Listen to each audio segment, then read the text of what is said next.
ভাই চলো তোমার মায়ের কাছে যাব। আর কাছে তুমি কিসের জন্য যাবা? একমাত্র সেই বলতে পারবে কি করলে তোমার লজ্জা হবে। দেখো আজকে কিন্তু আমি কিছু করি নাই। পাশের বাড়ির ভাবির চায়ের মধ্যে তুমি তাবিজ দিছো কেন? তারে তুমি বশ করতে চাও? ওইটা তাবিজ ছিল না, ওইটা টিব্যাগ ছিল, গাধা একটা।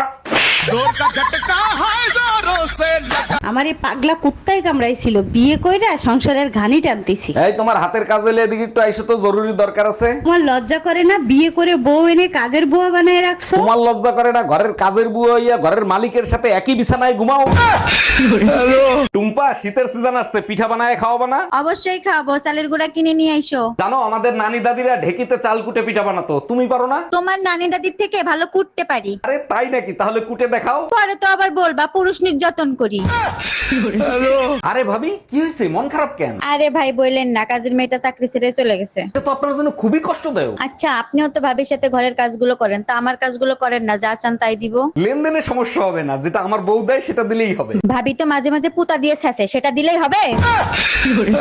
আচ্ছা ভাবি, শুনলাম আপনি নাকি সুযোগ পাইলেই ভাইয়ের পকেটের টাকা চুরি করেন। ওটাকে চুরি বলে না, নিজেকে আত্মনির্ভরশীল করা বলে। ভাই তো পুলিশের চাকরি করে, তা কখনো ধরা ঠরা খান নাই? কতবার ধরা খাইছি, 100 টাকা ঘুষ দিয়ে মামলা ওখানেই রফা দফা করছি। ভাবি, ভাই যে বয়সে বিয়ে করছে আমারও তো সেই বয়স হয়েছে, আমার বিয়ে দাও না কেন? অবশ্যই বিয়ে দেব, যদি একটা প্রশ্নের উত্তর দিতে পারো। আমি বিয়ে করার জন্য সব প্রশ্নের উত্তর দিতে রাজি আছি। সব পাখি আকাশে উড়ে, ডিম পাড়ে নিচে, বলো তো কোন পাখি বাচ্চা দেয়? ভাবি এয়ার হোস্টেস। এই কই তুমি, শিগগিরই এদিকে আসো, দেখো বিদ্যুৎ আইছে। আগে আমার মোবাইল চার্জ দাও, তারপরে পানির মোটর ছাড়ো। আরে গাধা, গ্রামের থেকে আমার ভাই বিদ্যুৎ আইছে। তুমি এক কাজ করো, তোমার ভাইয়ার নামটা পাল্টাই ফেলো, সবাই শুধু গালি দেয়। ভাবি, আমার সোনা বউকে খুঁজে পাচ্ছি না, সে কি আপনাদের বাসায়? মন থেকে বলছি ভাই, আপনার মতো স্বামী যেন প্রতিটা মেয়ের ভাগ্যে জোটে। নিশ্চয়ই আল্লাহ আপনার দোয়া কবুল করবে। আরে ভাই, আপনার বউ তো 6 মাস আগে মারা গেছে, প্রতিদিন কেন জিজ্ঞেস করেন? বারবার শুনলে কলিজাটা জুড়াইয়া যায়।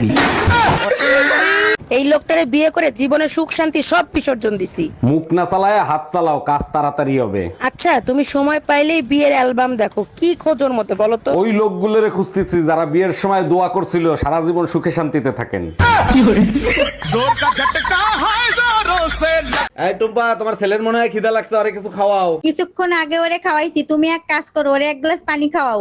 আচ্ছা ঠিক আছে। আর শোনো, পানি খাওয়ানোর আগে ফুটিয়ে নিও। ছেলেরে ফুটাইলে ছেলের কোনো ক্ষতি হবে না তো? আমি পানি ফুটাতে বলছি, ছেলে কোথায়? এই ঘরে এসি লাগানো ছিল, এসি গেল কোথায়? এসির কিস্তি দেয় নাই, তাই এসি খুলে নিয়ে চলে গেছে। কিস্তি দাও নাই কেন? প্রতি মাসে দিয়ে তুমি আমার কাছ থেকে কিস্তির টাকা নিতা। নিয়ে গেছে, ভালো হয়েছে। শীতের দিনে এসি দিয়ে কি করবা, গরম আসলে আর একটা কিস্তিতে এসি আনবো। কি ব্যাপার ভাইজান, মন খারাপ কেন? কি হয়েছে? আর ভাবি বললেন না, পেট দিন দিন বড় হয়ে যাচ্ছে, কি করি বলেন তো? ভাই আপনি এক কাজ করেন, সিজার করে ফেলেন। আচ্ছা ঠিক আছে।